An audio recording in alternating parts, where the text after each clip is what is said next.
Hello and welcome to Eternal in 5.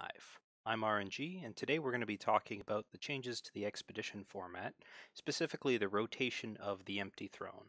Now, the Empty Throne was the first set in Eternal, and it obviously laid the groundwork for the majority of what came afterwards. And as such, it's no surprise that there's a ton of important cards that we're going to be losing when this set rotates out of the expedition format. So without further ado, let's take a look. The first thing that jumps out to me is the removal spells.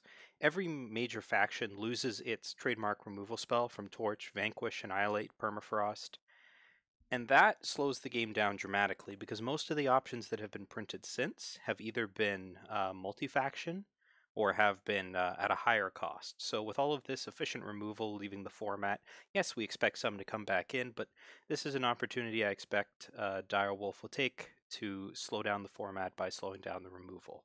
Additionally, the landmark card of every control deck, Harsh Rule, is finally rotating out of the Expedition format, and that's going to change things a lot. I think you have End of the Story on 6 as your best option.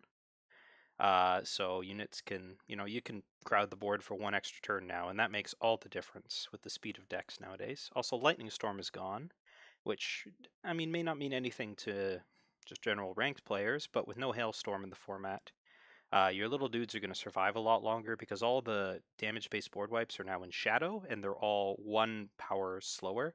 So, it costs 3 to deal 2, 4 to deal 3, etc., 5 to deal 4. So flooding the board looks like a much more effective strategy going forward in the Expedition format. Additionally, we lose a ton of deck-defining and even archetype-defining cards. Celestial Omen means Diogo's combo is gone. Haunting Stream, obviously, landmark card of its deck. Talir combo, no more. Initiate of the Sands was the only 1 power for +1 maximum power ramp card, so you can no longer get started on 1, only 2. Additionally, slows down the game. Ikaria, a loved, hated, whatever you want to call it. It's been a very deck-defining card for Rakano archetypes. It's going away. And I could put a ton of Combrei cards, but stand together, the most obvious, is Head Note. Now, you still have Sword of Unity, I believe, so should still be able to get in before that new End of the Story on 6.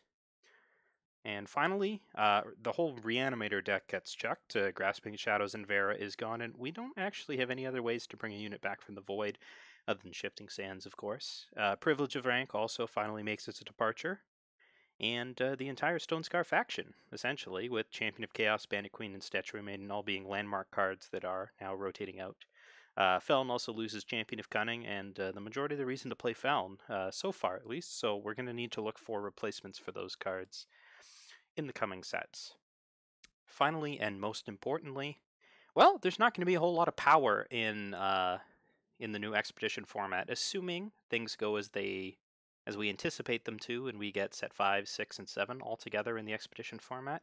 We don't have a lot of power, so the insignias are already confirmed to be coming in set 7, and you can't print all that much more power, so assuming they only have the insignias, you're only going to have the Rakano insignias, or the 10 set of 10 insignias, and then the 3 faction tokens from set 5. That's it. Rakano banner, or all the banners, all the seats are now rotating out with set 1, and you're basically left with no good options to play a multi-faction deck. It's going to be the Dark Ages all over again. Mana will never have been worse, even in set 1, because even then we had banners and seats. So what I anticipate is we're either going to need to force in another set of duels into into set 7, or what I would anticipate is banner reprints, but regardless, that slot's taken away from new cards. There's only 200 cards in the new set, so going to need to make some tough decisions. Either that, or we're going to need to have a different Expedition format than we are expecting in order to support all this new power. So a ton of changes coming to the format just from the Empty Throne leaving. Now, of course, we can see a whole bunch of new cards printed to fill these slots, or the format will change to accommodate them, but very exciting. It's going to be very different from the Eternal that we have all known.